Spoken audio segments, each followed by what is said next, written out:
Look who decided to show up. The computer repairman and his little boy, she said loudly, laughing. Service entrance is through the back, darling. This event is for people who donate, not for those who receive the scraps. Her laugh echoed sharp. The man just held his son's hand tighter, eyes fixed, dignified. Something in that silence made her choke on her own champagne. Before we dive into this story, leave a comment with a rating from 1 to 10 and tell us which city you're tuning in from. May this moment bring reflection and emotion to your heart. Caroline Miller had never noticed how heavy silence could be.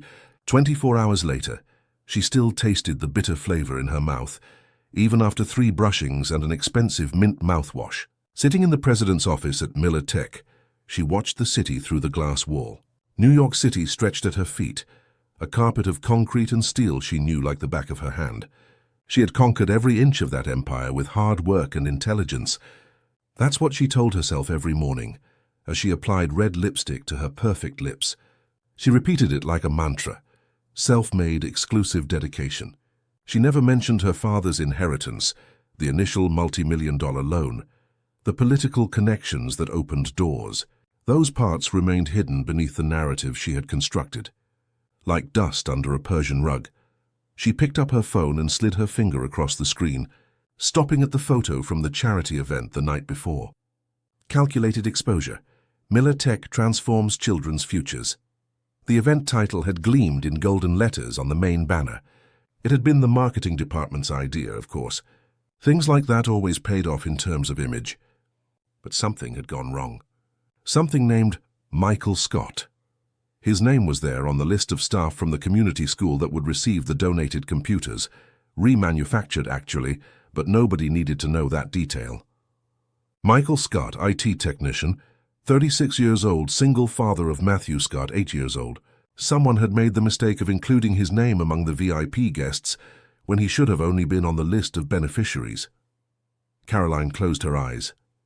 She replayed the scene, the man entering the hall with his son hand in hand, both looking in wonder at the enormous chandelier, at the food tables, at the waiters in impeccable uniforms. The boy whispering something and the father bending down to listen. And then, when he approached her, extending his hand and introducing himself with simplicity, that laugh, her own laugh, escaping like a wild animal she had kept caged for a long time. The words that came out of her mouth were sharp, calculated to cut. Look who decided to show up. The computer repairman and his little boy. Service entrance is through the back, darling. This event is for people who donate, not for those who receive the scraps. And the laugh that followed. The people around freezing, their smiles uncomfortable, the school principal paling, and Michael, just Michael, looking at her with a disconcerting calm, squeezing his son's small hand tighter, like someone protecting a treasure. There was no response, just that gaze, and it was that silence that haunted her afterward. She brushed the memory away with a sharp movement of her hand, as if swatting a fly.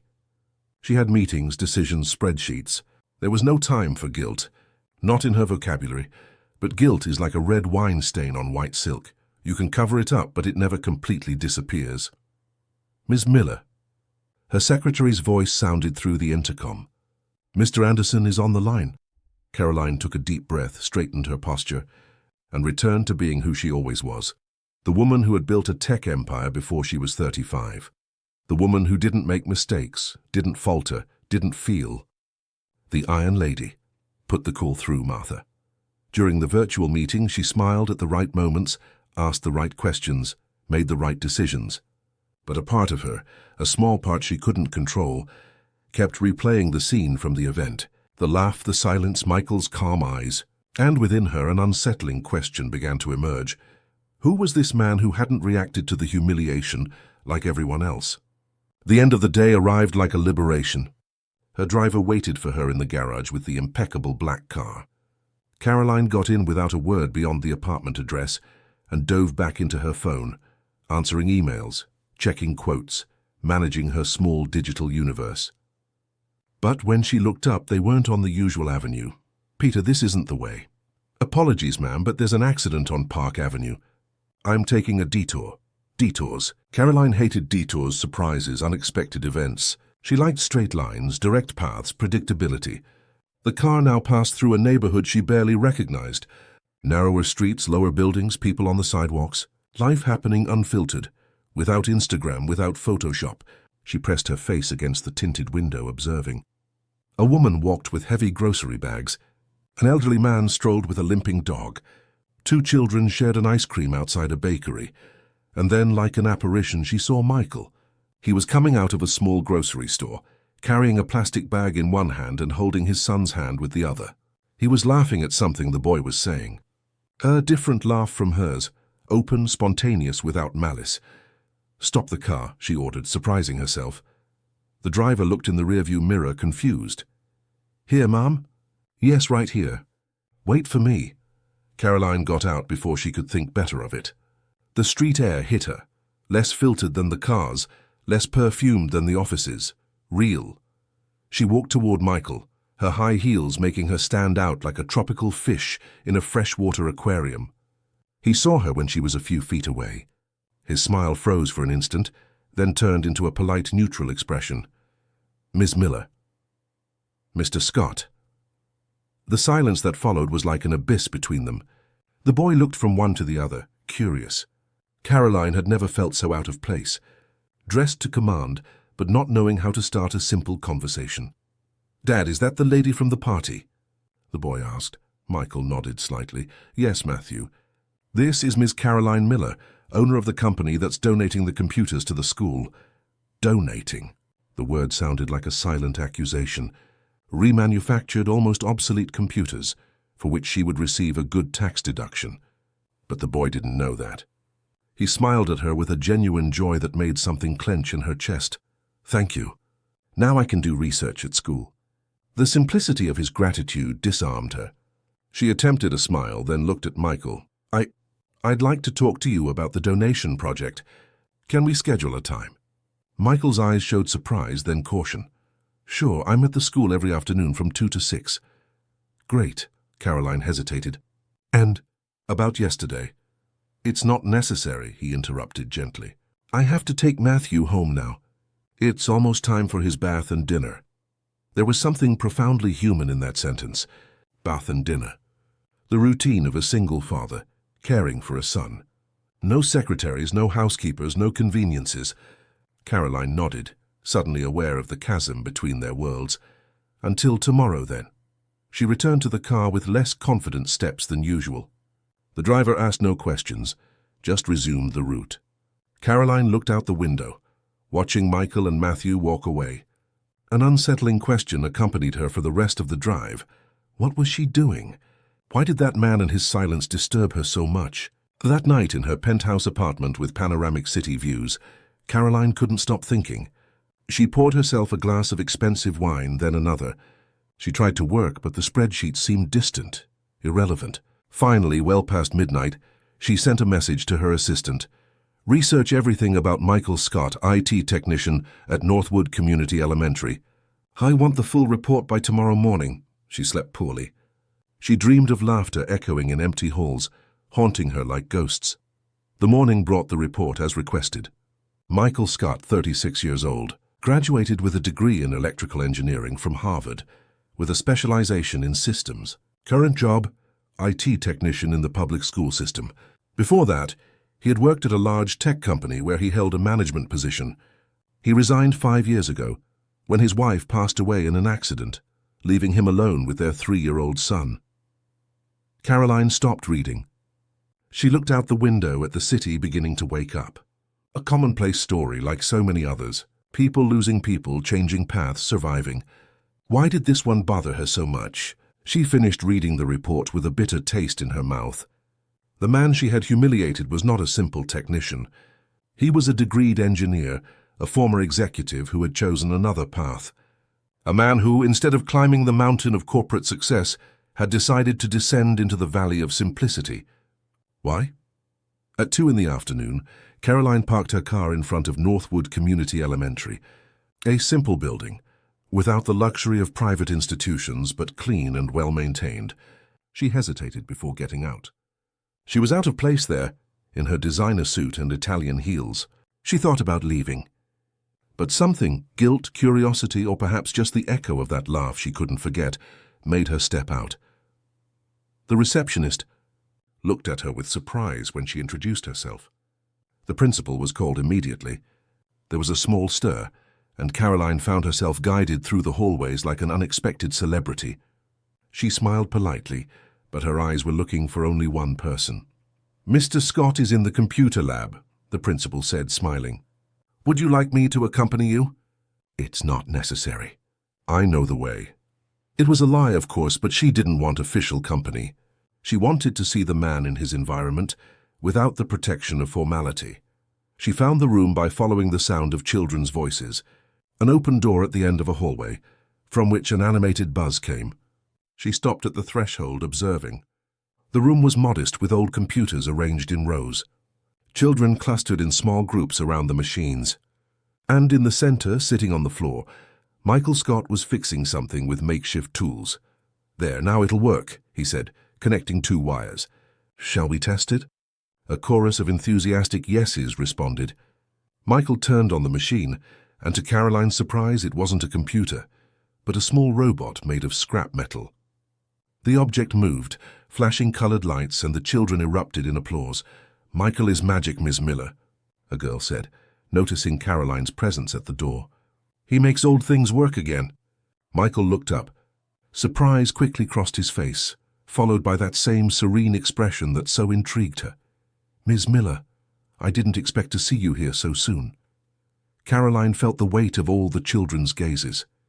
She was accustomed to being the center of attention in board meetings, but there before those curious children and that calm man, she felt strangely vulnerable. "I came to see the Riot Project." The word sounded false even to herself. Michael nodded, as if he understood more than she was saying. "Kids, you can play with the robot for 10 more minutes. Then we'll go back to typing lessons."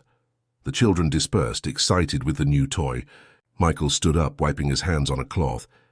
There was grease on his fingers and a small healing cut on his thumb. "We don't have much space for private conversations here," he said, "but we can go to the courtyard.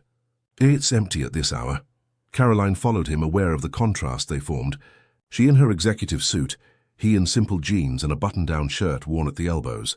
And yet, it was she who felt uncomfortable. The courtyard was an open space with some concrete benches and small trees struggling to grow in the urban soil. Michael indicated one of the benches. They sat keeping a respectful distance. "About yesterday," Caroline began, but the words caught in her throat. Michael remained silent, looking at a distant point. The afternoon sun hit his face, revealing small wrinkles around his eyes. Smile lines, Caroline thought, not worry lines like hers, which were beginning to appear between her eyebrows. "I laughed at you," she finally said, looking at her own hands. "It was cruel and unnecessary, and I'm here to apologize." The confession came out easier than she expected.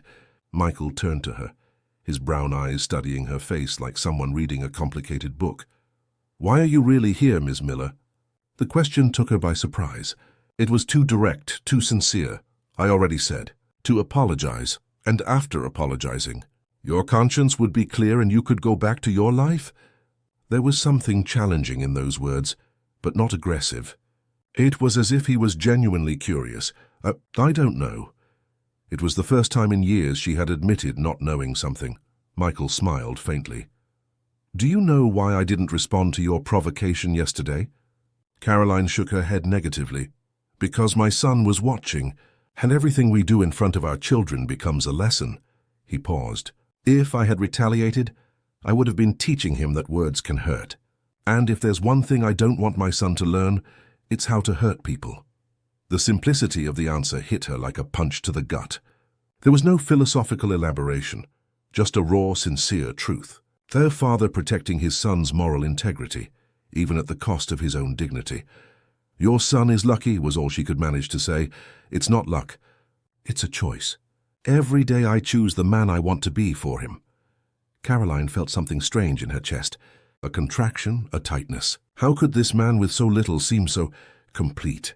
"I read your resume," she confessed, changing the subject. "You were an executive at a tech company." "I was."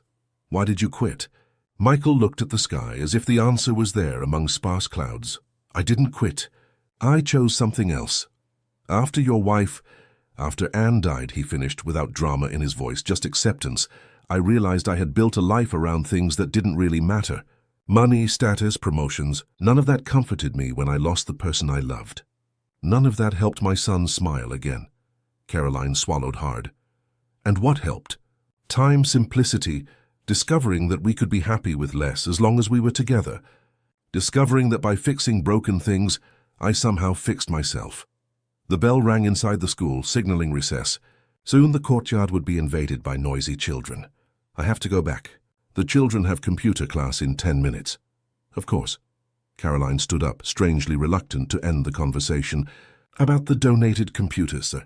They're old, I know, but they work. And it's better than nothing.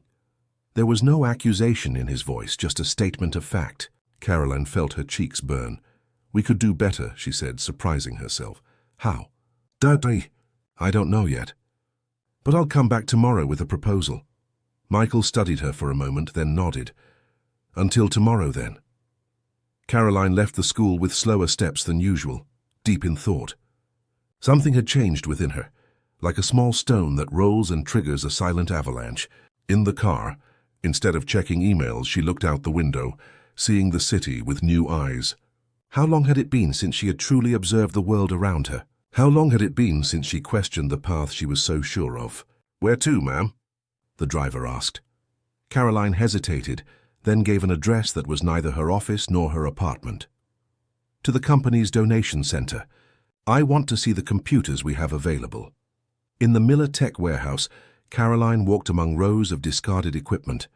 Computers, monitors, keyboards, all organized with the cold efficiency of someone merely fulfilling an accounting obligation. An employee accompanied her, nervous about the unexpected presence of the CEO. Is this the batch going to Northwood Elementary? She asked, pointing to a pile of old computers. Yes, ma'am. 3-year-old models, still functional, but below our corporate standards. Caroline examined one of the devices. Functional but slow. Difficult to update. Almost obsolete. Cancel the donation. The employee's eyes widened. Ma'am? Cancel it.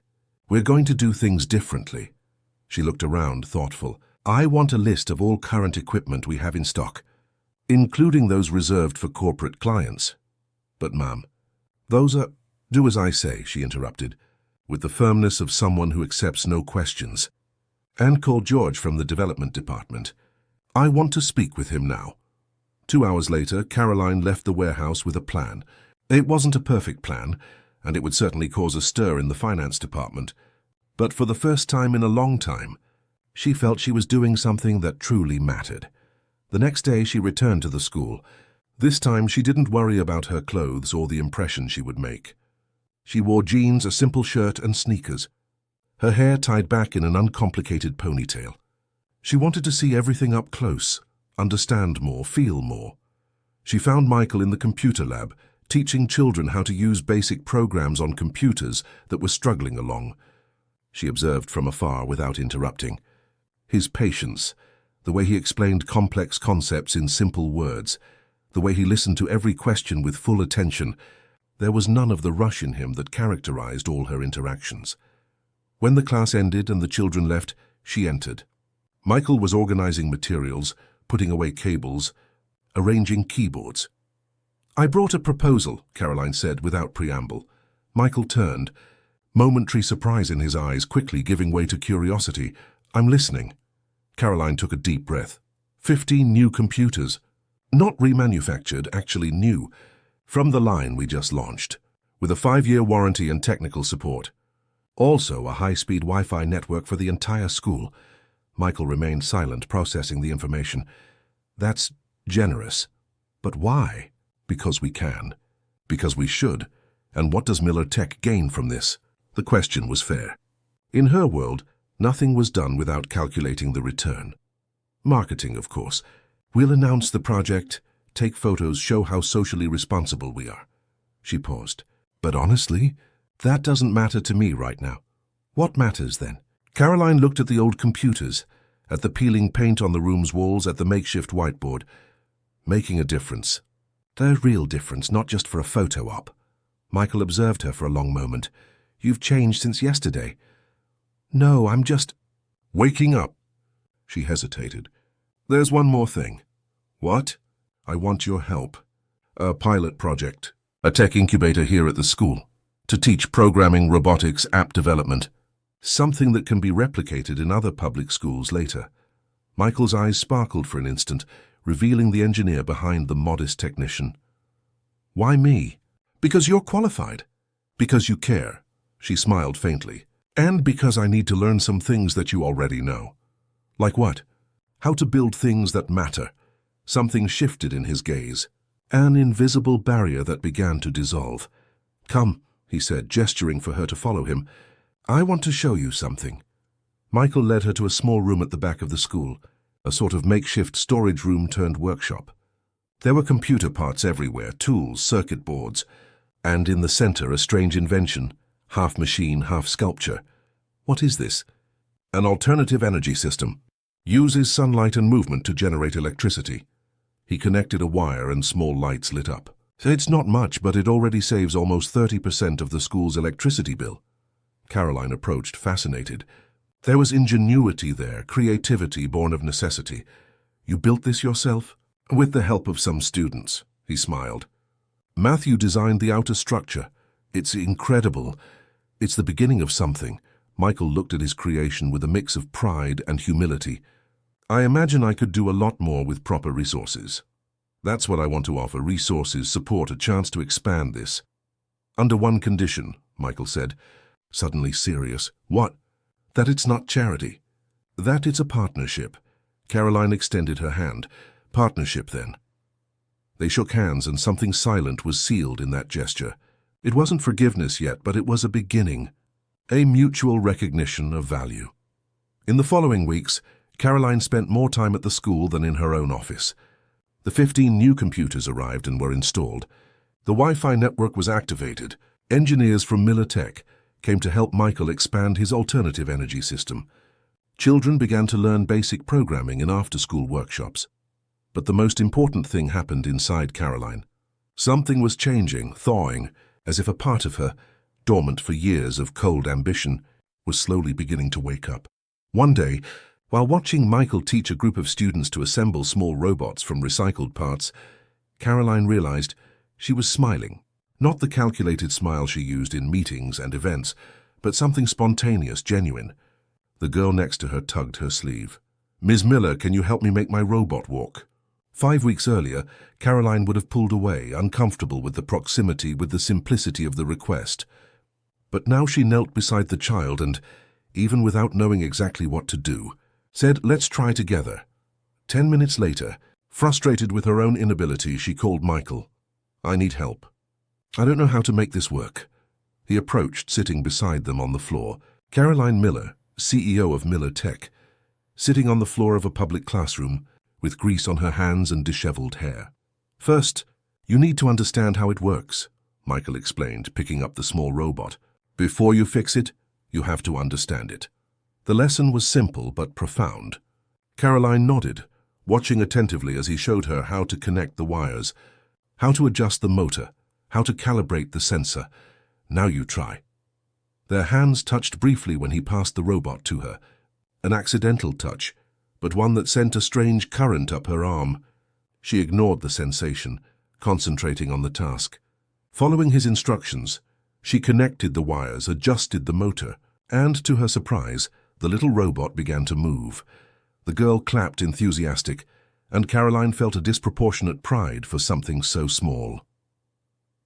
I did it, she exclaimed with a childish joy she hadn't felt in years. Michael smiled. You did.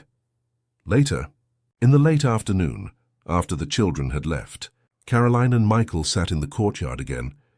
The sun was setting, painting the sky orange and pink. It was almost beautiful even there in that simple school in a modest neighborhood. I don't understand, Caroline said, breaking the silence. What? That's how you can be so happy. With so little. Michael reflected for a moment. Define little. You know, money, comfort, status. All the things you could have if you continued as an executive. And what do I have now? Caroline looked at him, at the simplicity of his clothes, at his hands marked by work. I don't know. That's what I don't understand. Michael smiled, a quiet smile of someone who had found a personal truth. I have purpose. I have peace. I have the chance to raise a son who will be proud of his father, not for what he possesses, but for who he is. Simple words, but they fell heavily on Caroline's heart. Purpose, peace, true pride. Did she have any of those things in her life of successes and achievements? And you? Michael asked. Are you happy with everything you have? The question caught her off guard. She opened her mouth to automatically answer yes, of course, but something stopped her. Her sudden honesty she couldn't suppress. I don't know. I've never thought about it in those terms. Maybe you should. They remained silent for a moment, watching the sky change color. Why are you really doing all this? Michael asked. The computers, the network, the incubator project. It's more than guilt for what happened at the party. Caroline took a deep breath. The truth was complex even for her. At first it was guilt, yes. Then curiosity. I wanted to understand the man who didn't react like everyone else would. She paused. Now, I think I'm trying to find something I lost a long time ago. Or maybe never had. What? Meaning? Michael nodded as if he understood perfectly. Do you know what I admired most about you from the first moment? He asked. What? Caroline couldn't imagine what could have aroused admiration after she had publicly humiliated him. Your ability to transform, to look at yourself and change direction. That takes courage. The words touched something deep inside her. Courage, that's not how she saw herself. Efficient, yes. Determined, certainly. But courageous? Courage implies fear overcome, and she had always denied her own fear. I don't know if I'm courageous. I think I'm just tired of being who I was. That's the beginning of courage. Caroline's phone vibrated, breaking the moment. A reminder of an important meeting the next day. Reality calling her back. I have to go, she said, standing up. Until tomorrow? It was a question, not an affirmation. As if he wasn't sure if she would return, if this brief detour in her life had already come to an end. Until tomorrow, she confirmed, and realized there was nowhere else she wanted to be. The next morning, Caroline cancelled 2 meetings and rescheduled a lunch with investors. She spent the morning at the school, helping to organize the new technology room. She saw Matthew, Michael's son, arrive with his class for computer lessons. The boy smiled at her, a smile without reservations, without memory of the humiliation. Children forgive more easily than adults, she thought. Aunt Caroline, he called, using the nickname she didn't even know she had. Look what I made! He showed her a colorful drawing, 3 stick figures under a bright yellow sun. Me, Daddy, and Aunt Caroline was written underneath in childish handwriting. Caroline felt a lump in her throat. It's beautiful, Matthew. Can I hang it on the fridge at our house? Of course. It's yours. No, it's for you. But I want it to stay at our house so you'll visit more. The simplicity of his childish logic completely disarmed her. Then let's do this. You keep this one, and I'll make another one for you. The boy's face lit up. Can you draw? Not very well, but I can learn. Matthew nodded solemnly, as if he had sealed an important agreement. Daddy always says we're never too old to learn new things. Words of wisdom in the mouth of a child. Caroline smiled, thinking about how many times in adult life we forget these simple truths. In the afternoon, a team from Miller Tech arrived with more equipment. Computers, tablets, educational robotics kits, solar panels to expand the alternative energy project. Caroline personally supervised the installation, checking every detail, ensuring everything was as planned. It was no longer just a marketing project, a way to clear her conscience. It was something personal, important. Michael watched from afar, a faint smile on his lips. What is it? She asked when she noticed his gaze. Nothing. I'm just thinking how life takes strange turns. What do you mean? A few weeks ago, we were 2 strangers on opposite sides of a room. You laughing at me trying to maintain my dignity. Hanote, he gestured, encompassing the room, the equipment, the ongoing work. Now we're building something together. Caroline felt her face burn as she remembered the laugh, the cruelty of that moment. But there was truth in what Michael said. Life really did take strange turns, and sometimes those turns led to better places. Thank you, she said softly. For what? For giving me a second chance. Not everyone would do that. Michael studied her for a moment. Everyone deserves a second chance, including ourselves. The phrase hung between them, loaded with meanings that Caroline was still learning to decipher. Second chances, new beginnings, possibilities. The day ended with a small impromptu celebration. Children, teachers, school staff gathered in the new technology room, admiring the equipment, trying out the computers. There was a festive atmosphere in the air, of possibilities opening up. Caroline stood in a corner observing. She didn't want to be the center of attention, not today. She just wanted to witness the genuine joy she had helped create. The principal gave a short speech, thanking Miller Tech, and especially Ms. Caroline, who made all this possible. There was applause, and she felt strangely uncomfortable with the recognition. That wasn't why she was there. When everything ended and the school began to empty, Caroline helped organize the room, putting away materials, tidying chairs. Simple, everyday gestures that were never part of her usual routine. "You don't have to do that," Michael said, watching her stack chairs. "I know. But I want to." He nodded, understanding something she herself was still discovering. The pleasure in simple work, in direct contribution, in physical effort that didn't just involve commanding and delegating. "Matthew asked if you could have dinner with us tonight," Michael said casually. Caroline stopped, surprised. "Dinner? At your place?" "It's just an invitation. Nothing much. Matthew made pasta with tomato sauce, and he's very proud of his creation. But if you have other commitments—" "No." The answer came out too quickly. "I mean, I don't have other commitments. I'd love to have dinner with you." And it was true. There was nowhere else she wanted to be that night. Michael's house was small but welcoming. A simple apartment in a middle-class neighborhood, with modest furniture and walls decorated with framed children's drawings. No luxury, no ostentation, just a home. Matthew greeted her with enthusiasm, showing her every corner of the apartment as if it were a palace. His room with his car collection, the bookshelf he shared with his father, the small terrace where they grew basil and mint in colorful pots.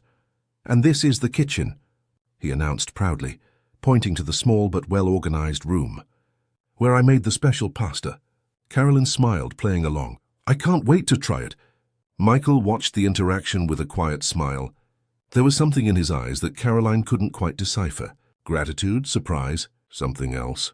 Dinner was served at the living room table, with a patterned tablecloth and simple plates. Matthew talked non-stop throughout the meal, telling stories from school, about friends, about discoveries. Caroline listened, fascinated. She had forgotten what the simplicity of childish joy was like, the enthusiasm for small things.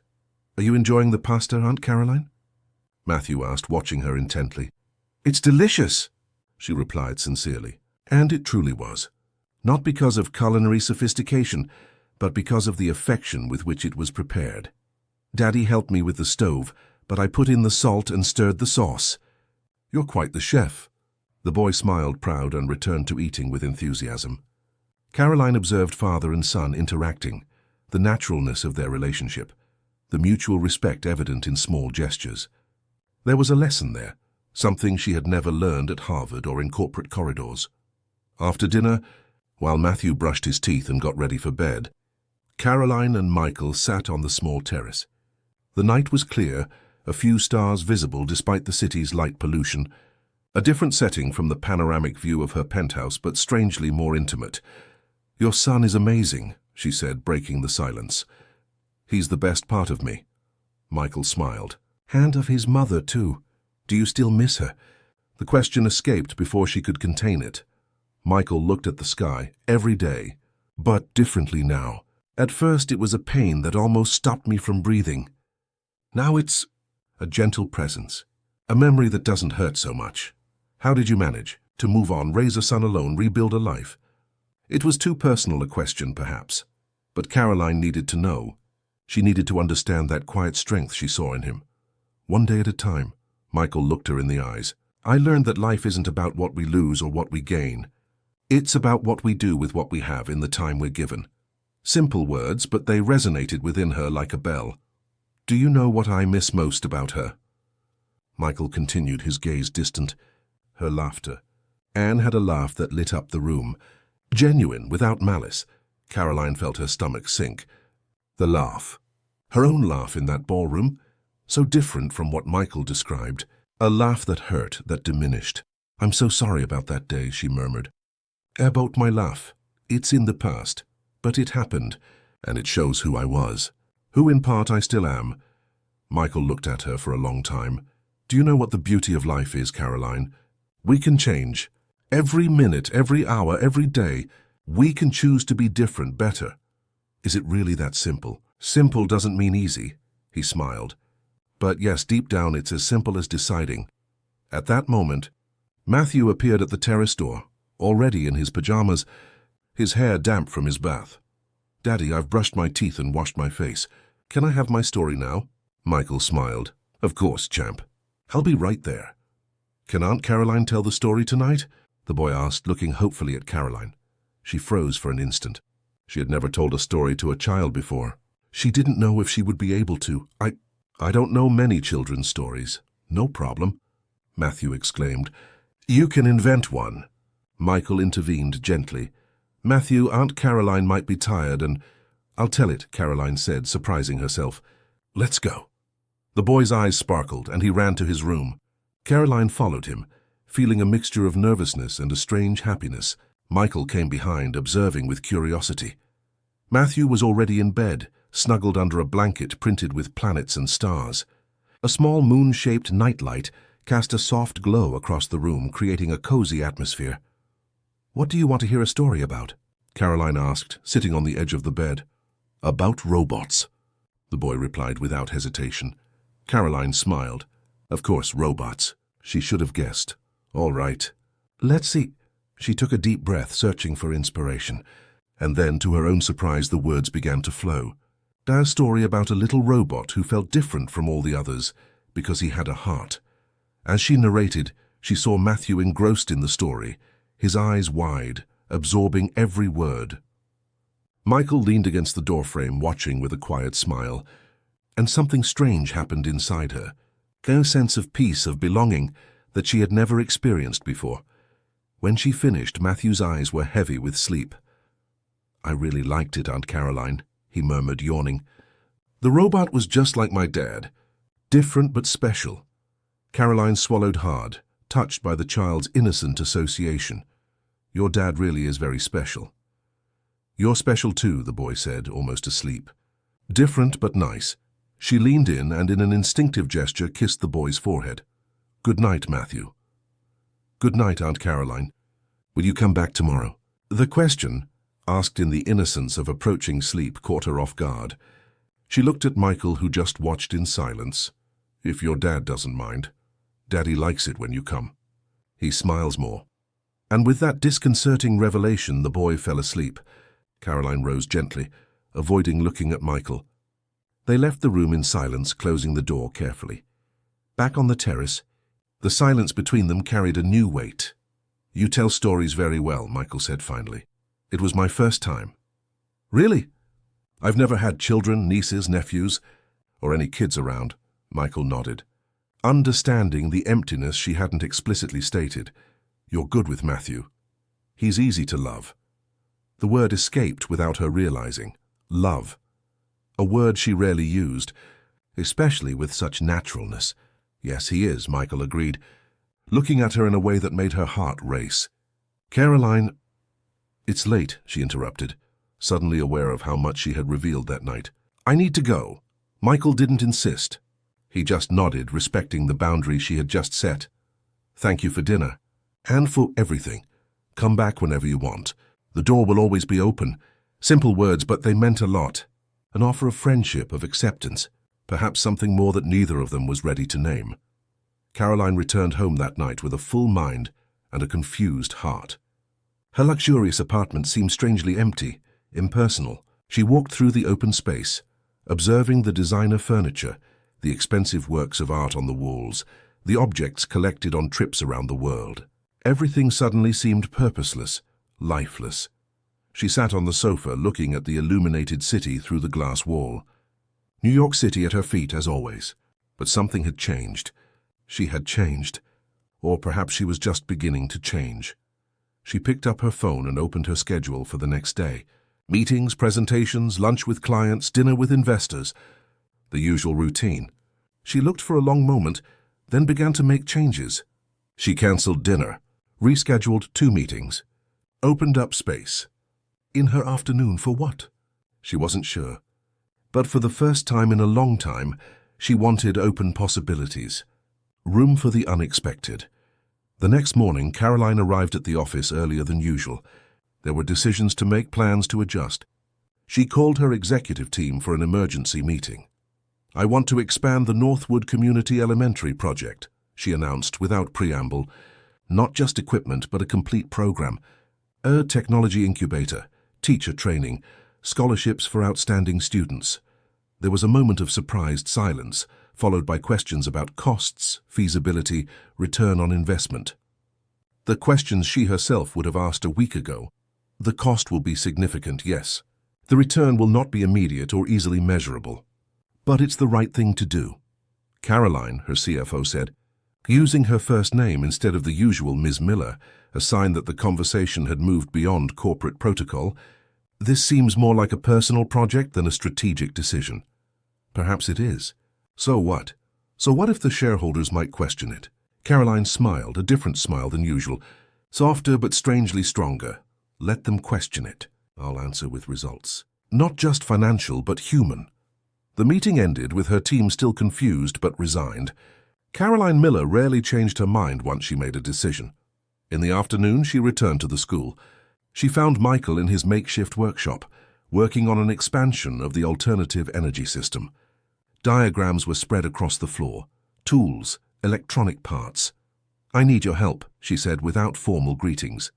Michael looked up from his work, surprised by her abrupt entry. "With what?" "With this." She handed him a folder with documents. "The plan to expand the project. Not just here, but in other schools too." Michael opened the folder, examining the papers carefully. His eyes widened slightly as he saw the numbers, the scale of the project. "This is ambitious." "Did you expect less?" He smiled, recognizing the executive Caroline, determined, visionary. "Not from you." "But why?" "Because it's necessary. Because we can. Because—" she hesitated. "Because I want my laugh to echo differently in the world." Michael nodded slowly, understanding the depth behind the simple words. "What do you need from me?" "Everything. Your experience, your vision, your practical knowledge. I want you to lead the project with me. As a consultant, as a partner." The word hovered between them, loaded with possible meanings. "Partners." "Then," Michael agreed, extending his hand. Caroline shook it, feeling the firmness of his touch, the texture of hands that worked, that built, that fixed. Hands so different from hers, accustomed only to typing, signing, gesturing in meetings. In the weeks that followed, they worked together daily. The project grew, took shape, began to materialize. Teams were assembled, resources allocated. Caroline brought the efficiency and strategic vision of the corporate world. Michael, the humanity and practical knowledge of real needs. And in the process, something else grew between them. A friendship, mutual respect, a connection neither of them had planned or foreseen. Caroline regularly had dinner at their house now. She helped Matthew with schoolwork. She learned about alternative energy systems. She told stories before bedtime. Her life, once so orderly and predictable, now had a new dimension. A welcoming disorder, an unpredictability that no longer frightened her. On a Saturday afternoon, 3 months after everything began, Caroline, Michael, and Matthew were at the park. A simple outing, ice cream, a walk, conversation. The kind of activity Caroline never included in her agenda before, but which she now valued more than business meetings. Matthew ran ahead, chasing pigeons, exploring the world with the enthusiasm typical of childhood. Caroline and Michael walked side by side in comfortable silence. "Have you ever thought about having children?" Michael asked suddenly. The question caught her off guard. "No, or rather yes, but always as a theoretical possibility for the future. When I had time, which never happened." "And now?" Caroline looked at Matthew, who was now trying to balance on a small wall. "Now I understand what I've been missing." Michael nodded without pressing. They continued walking in silence for a few more minutes. "Do you remember that day?" Caroline asked. "The party, my laugh?" "I remember. Do you know what bothers me most about that moment? It wasn't just the cruelty. It was the falseness. That wasn't my real laugh. It was a mask, a performance for others." Michael looked at her with curiosity. "And what is your real laugh?" Caroline paused, thoughtful. When was the last time she had truly laughed, without calculation, without pretense? At that moment, Matthew came running toward her, holding a large leaf in his hand. "Aunt Caroline, look! It looks like a dinosaur." And indeed, the leaf had a shape that, with a little imagination, resembled the silhouette of a dinosaur. The observation was so unexpected, so purely childish, that Caroline felt something bubble up inside her. An authentic, spontaneous laugh that rose from her throat and exploded without warning. She laughed. A clear, crystalline laugh without malice or pretense. A laugh of pure joy, as she hadn't felt since childhood. Matthew laughed too, infected by her joy. And Michael watched the two, a gentle smile on his lips. "That," he said when the moment passed, "is your true laugh." Caroline nodded, a strange feeling of lightness taking over her. As if something heavy had been lifted from her shoulders. "Michael, yes?" There was so much to say. About gratitude, about transformation, about feelings that were beginning to take shape, but which she wasn't yet ready to name. "Thank you for showing me the way back." He looked at her with an intensity that made her heart race. "Back to where?" "To myself. To who I should be." Matthew came running back, interrupting the moment. "Can we have more ice cream?" Caroline and Michael exchanged a knowing look, a shared smile. "Just one more," Michael said. "Then we're going home." Home. The word echoed within Caroline. Not the luxurious apartment, but the place where she felt welcomed, accepted. Where laughter was genuine and silence comfortable. Night fell with a light rain. The three ran to the apartment, arriving wet and laughing. Michael prepared hot chocolate while Caroline helped Matthew change his clothes. "Do you know how to tie your shoelaces yet?" she asked, watching him struggle with his sneakers. "Sort of. Dad taught me, but sometimes it still comes loose. Want me to show you a trick?" Matthew nodded enthusiastically, and Caroline knelt to show him an easy way to tie them that her own father had taught her decades ago. A memory almost forgotten, recovered now in this simple moment. Afterward, sitting in the small living room with mugs of hot chocolate, Michael put on some soft music. Not the sophisticated jazz played at corporate events, but something simple, comforting. Matthew soon fell asleep on the sofa, exhausted from the afternoon at the park. He had a busy day, Michael said softly, adjusting a blanket over his son. "We all did." They looked at the sleeping boy, his tranquil face in the dim light of the room. There was something profoundly intimate in that moment, a familiarity Caroline never expected to find. "You changed my life, you know," Michael said, breaking the silence. "Not just because of the resources, the project, but for bringing something new into our days." "Me? I changed your life?" Caroline shook her head, incredulous.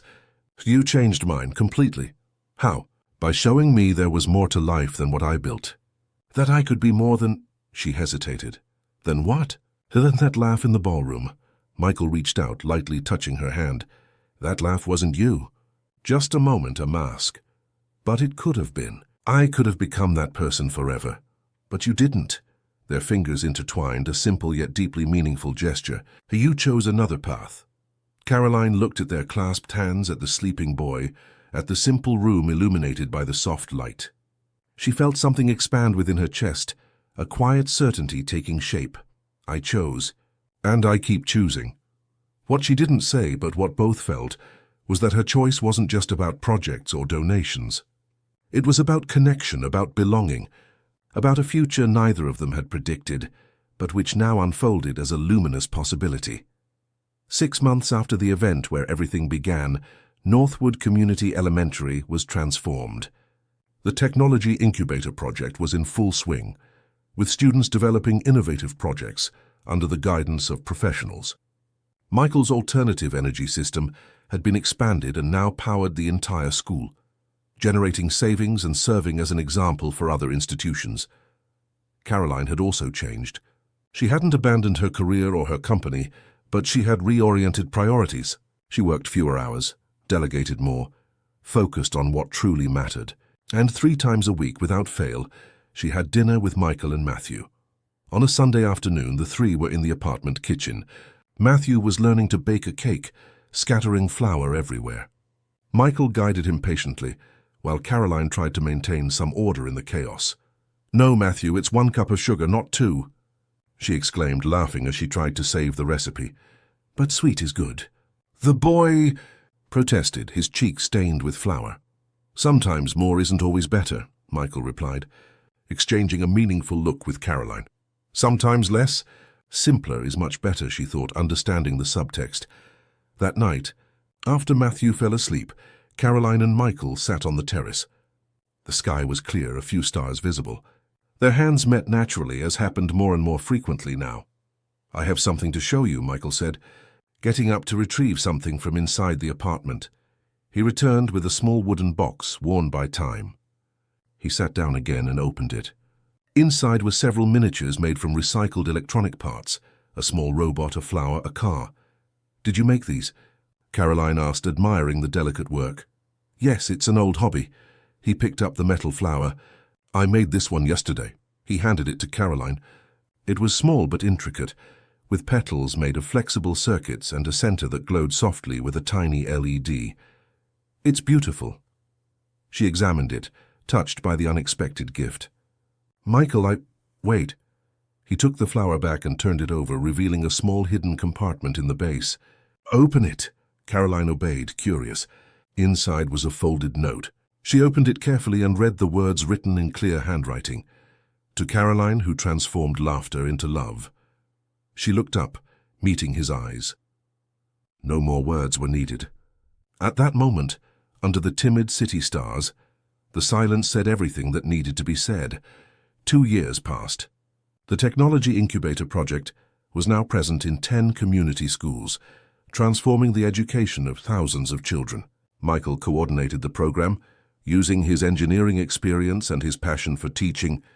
Caroline had reorganized the structure of Miller Tech, creating a specific division for educational projects. They now lived together, in a house that combined the comfort Caroline valued with the simplicity Michael cherished. Matthew, now 10 years old, thrived under their care, developing a special talent for creative technology. It was a Saturday morning when the boy entered the kitchen holding a piece of paper. "Look what I found in the school stuff," he exclaimed, showing a photograph. Caroline and Michael leaned in to see. It was a photo from the charity event, 2 years prior. The exact moment of the laugh. Caroline frozen in her unwitting cruelty, Michael in his silent dignity, Matthew looking confused between the two. A silence fell over the kitchen. Matthew, sensing the sudden tension, looked from one to the other. "Sorry, should I not have shown it?" Caroline took a deep breath, picking up the photo. She looked at that captured moment, at the person she was then. And she smiled, a gentle smile of acceptance. "No, it's okay, Matthew. Sometimes we need to remember where we came from to appreciate where we are." Michael approached, putting an arm around her shoulders. "Do you know what I see in this photo?" he asked softly. "What?" "The beginning of our story. It wasn't the beginning we would have asked for, but it brought us here." Caroline nodded, looking again at the image. That laugh, which once echoed with cruelty, had transformed into something completely different. A turning point, a catalyst for change. Can we keep it? Matthew asked. In the important memories box? The important memories box was a tradition they had started together. A simple box where they kept small, significant objects, the first drawing Caroline and Matthew made together, the metal flower Michael had given her, the certificate of the incubator's first project. "Yes," Caroline replied. "I think this photo belongs there." That afternoon the three went to the park, as they frequently did now. Sitting on a bench, watching Matthew play with other children, Caroline leaned her head on Michael's shoulder. "Sometimes I still wonder how we got here," she murmured. "Of all the possible lives, how did we find this one?" Michael smiled, that tranquil smile she had learned to love. Choices, small and large, every day. And a laugh at the wrong moment. That transformed into something completely different. Caroline thought about the person she had been. The cold executive, the woman who laughed to diminish others, to assert superiority, and the woman she was now. Not perfect, still struggling with old habits sometimes, but aware, present, open. Matthew came running towards them, his eyes sparkling with excitement. "Daddy!" "Aunt Caroline! Look what I found!" He showed them a small rusty gear found in the grass, insignificant to any ordinary adult, but a treasure in the eyes of a creative child. "Can I use it for my next robot?" "Of course you can," Michael replied. What seems useless to some is valuable to others. It depends on how you look at it. The simple words carried a profound truth that did not escape Caroline. How a cruel laugh had transformed into the beginning of a love story. How a humiliation had paved the way for redemption. That night, after Matthew fell asleep, Caroline found Michael on the terrace of the house. He was looking at the sky as so often before. She approached silently and wrapped her arms around his waist, resting her face against his back. "What are you thinking about?" she asked. "How lucky we are." "Lucky?" Michael turned, facing her with those serene eyes that had been the first thing she noticed about him on that distant day. "Yes, lucky. For having the chance to change, to grow, to find new paths. Not everyone gets that opportunity." Caroline nodded, understanding. She thought about how many people live trapped in cycles of pride, resentment, hurt. How many opportunities for connection were lost because of laughs at the wrong moment, harsh words, hasty judgments.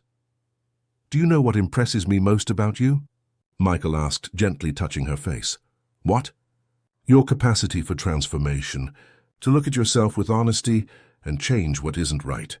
That requires more courage than any corporate achievement." The words touched something deep inside her. Courage, not the ostentatious courage of grand gestures, but the quiet courage of self-reflection, of admitting mistakes, of assumed vulnerability. "I learned from you," she replied simply. "No, you always had that capacity within you. You just needed a different mirror." And perhaps that was it, Caroline thought. Michael had been her mirror, reflecting not only who she was but who she could be. Not a mirror that flattered, but one that revealed with honesty and compassion. "Do you know what I sometimes wonder?" she said, looking at the few visible stars in the urban sky. "What? If I hadn't laughed that day? If I had been polite, formal, distant, would we have gotten here?" Michael reflected for a moment. "Perhaps not. Or perhaps by another, longer path," he smiled. "Sometimes we need a stumble to find a new balance. A stumble. That's a good way to describe it." They remained silent for a moment, embracing under the night sky, listening to the distant sounds of the city. It wasn't an empty silence, but one filled with mutual understanding, shared stories, of a future they were building together. "Caroline?" "Yes? Do you regret it?" The laugh that moment. She thought carefully before answering.